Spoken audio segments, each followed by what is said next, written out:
माघ पूर्णिमा की पौराणिक व्रत कथा। माघ पूर्णिमा की पौराणिक कथा के अनुसार एक नगर में धनेश्वर नाम के एक ब्राह्मण रहता था।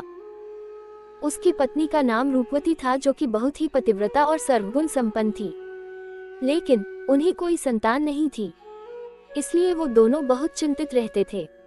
एक बार उस नगर में एक महात्मा आए।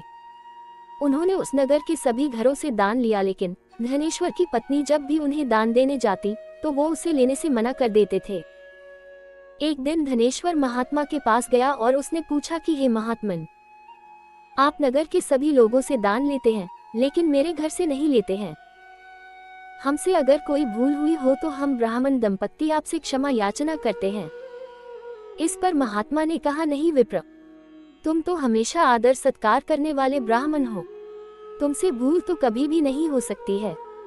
महात्मा की बात सुनकर धनेश्वर हाथ जोड़कर बोला, हे मुनिवर, फिर आखिर क्या कारण है, कृपया हमें उससे अवगत कराएं। इस पर महात्मा बोले, हे विप्र, तुम्हारे कोई संतान नहीं है।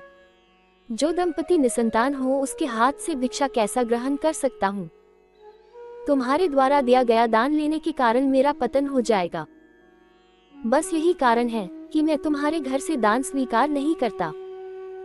महात्मा के ऐसे बोल सुनकर धनेश्वर उनके चरणों में गिर पड़ा और विनती करते हुए बोला, हे महात्मन, संतान न होना ही तो हम पति पत्नी के जीवन की सबसे बड़ी निराशा है। यदि संतान प्राप्ति का कोई उपाय हो तो बताने की कृपा करें मुनिवर। ब्राह्मण का दुख देखकर महात्मा बोले, हे विप्र, तुम्हारे इस कष्ट का एक आसान तरीका है।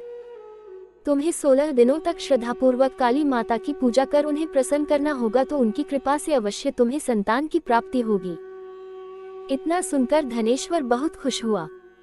उसने महात्मा का आभार प्रकट किया और घर आकर पत्नी को सारी बात बताई। इसके बाद धनेश्वर मां काली की उपासना के लिए वन चला गया।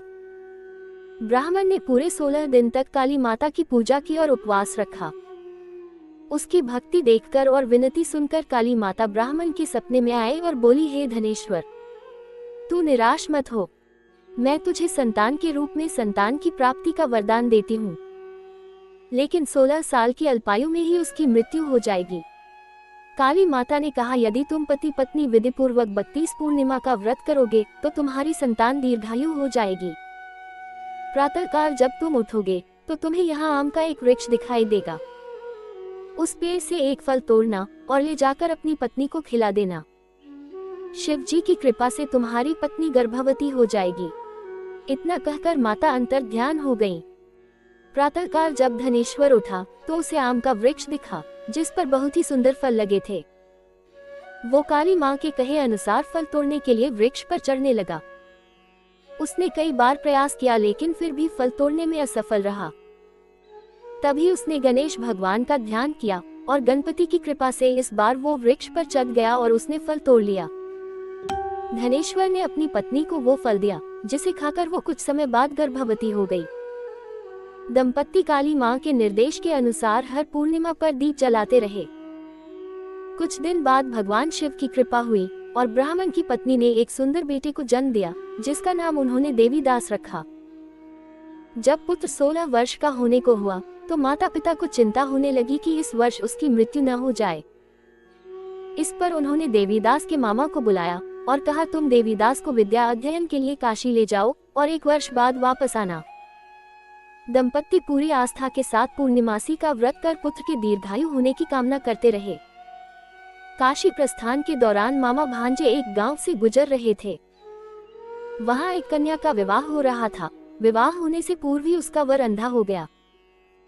तभी वर के पिता ने देवीदास को देखा और मामा से कहा, तुम अपना भांजा कुछ समय के लिए हमारे पास दे दो, विवाह संपन्न हो जाए उसके बाद ले जाना। ये सुनकर मामा ने कहा, यदि मेरा भांजा ये विवाह करेगा तो कन्यादान में मिले धन आदि पर हमारा अधिकार होगा। वर के पिता ने मामा की बात स्वीकार कर ली और देवीदास के साथ कन्या का विवाह संपन्न करा दिया। इसके बाद देवीदास पत्नी के साथ भोजन करने बैठा, लेकिन उसने उस थाल को हाथ नहीं लगाया। ये देखकर पत्नी बोली, स्वामी, आप भोजन क्यों नहीं कर रहे हैं? आपके चेहरे पर ये उदासी कैसी? तब देवीदास ने सारी बात बताई। ये सुनकर कन्या बोली, स्वामी, मैंने अग्नि को साक्षी मानकर आपके साथ फेरे लिए हैं, अब मैं आपके अलावा किसी और को अपना पति स्वीकार नहीं करूंगी।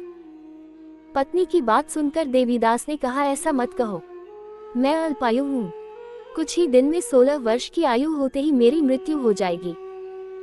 इस पर उसकी पत्नी ने कहा कि स्वामी, जो भी मेरे भाग्य में लिखा होगा वो उसे स्वीकार है।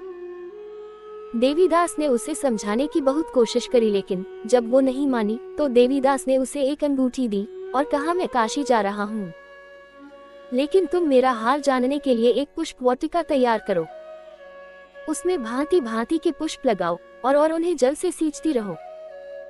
यदि वाटिका हरी भरी रहे, पुष्प खिले रहे, तो समझना कि मैं जीवित हूँ, और जब ये वाटिका सूख जाए तो मान लेना कि मेरी मृत्यु हो चुकी है।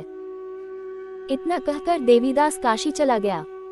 अगले दिन सुबह जब कन्या ने दूसरे वर को देखा तो बोली, ये मेरा पति नहीं है, मेरा पति काशी पढ़ने गया है। यदि इसके साथ मेरा विवाह हुआ है तो बताए कि रात्रि में मेरे और इसके बीच क्या बातें हुई थी और इसने मुझे क्या दिया था। ये सुनकर वर बोला, मुझे कुछ नहीं पता, और पिता पुत्र वहां से वापस चले गए। उधर एक दिन प्रातःकाल एक सर्प देवीदास को डसने के लिए आया, लेकिन उसके माता पिता द्वारा किए जाने वाले पूर्णिमा व्रत के प्रभाव के कारण वो उसे डस नहीं पाया। इसके बाद काल स्वयं वहां आए और उसके शरीर से प्राण निकलने लगे। देवीदास बेहोश होकर गिर पड़ा। तभी वहां माता पार्वती और शिव जी आए। देवीदास को बेहोश देखकर देवी पार्वती बोली, हे स्वामी, देवीदास की माता ने 32 पूर्णिमा का व्रत रखा था, उसके फलस्वरूप कृपया आप इसे जीवन दान दें। माता पार्वती की बात सुनकर भगवान शिव ने देवीदास को पुनः जीवित कर दिया। इधर देवीदास की पत्नी ने देखा कि पुष्प वाटिका में एक भी पुष्प नहीं रहा। वो जान गई कि उसके पति की मृत्यु हो चुकी है और रोने लगी। तभी उसने देखा कि वाटिका फिर से हरी भरी हो गई है। ये देखकर वो बहुत प्रसन्न हुई। उसे पता चल गया कि देवीदास को प्राणदान मिल चुका है। जैसे ही देवीदास 16 वर्ष का हुआ, मामा भांजा काशी से वापस चल पड़े।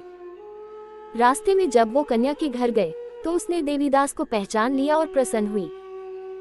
धनेश्वर और उसकी पत्नी भी पुत्र को जीवित पाकर हर्ष से भर गए। माघ पूर्णिमा व्रत कथा। एक अन्य कथा के अनुसार नर्मदा नदी के तट पर शुभव्रत नामक विद्वान ब्राह्मण रहता था, लेकिन वह काफी लालची था। उसका लक्ष्य किसी भी तरह धन कमाना था और ऐसा करते करते ये समय से पूर्व ही वृद्ध दिखने लगा और कई बीमारियों की चपेट में आ गए। इस बीच उनके मन में आया कि उन्होंने पूरा जीवन तो धन कमाने में बीता दिया, अब जीवन का उद्धार कैसे होगा। इसी क्रम में उन्हें माघ माह में स्नान का महत्व बताने वाला एक श्लोक याद आया। इसके बाद स्नान का संकल्प लेकर ब्राह्मण नर्मदा नदी में स्नान करने लगे। करीब 9 दिनों तक स्नान के बाद उनकी तबीयत और भी ज्यादा खराब हो गई और इसी दौरान मृत्यु का समय भी आ गया। वे सोच रहे थे कि जीवन में कोई सत्कार्य न करने के कारण उन्हें नरक जाना पड़ेगा, लेकिन माघ मास में स्नान के कारण उन्हें मोक्ष की प्राप्ति हुई। पौराणिक मान्यता है कि जो व्यक्ति श्रद्धापूर्वक पूर्णिमा का व्रत रखती है और कथा सुनती है, उन्हें संतान का सुख मिलता है और सारी मनोकामनाएं पूरी होती है। अगर आपको यह वीडियो पसंद आया हो तो इसे लाइक करें, अपनी राय नीचे कमेंट में लिखें और इस जानकारी को दूसरों तक पहुंचाने के लिए शेयर जरूर करें। हमारे चैनल को सब्सक्राइब करें और बेल आइकन दबाएं ताकि आपको ऐसे ही धार्मिक और रोचक जानकारियां मिलती रहें। धन्यवाद।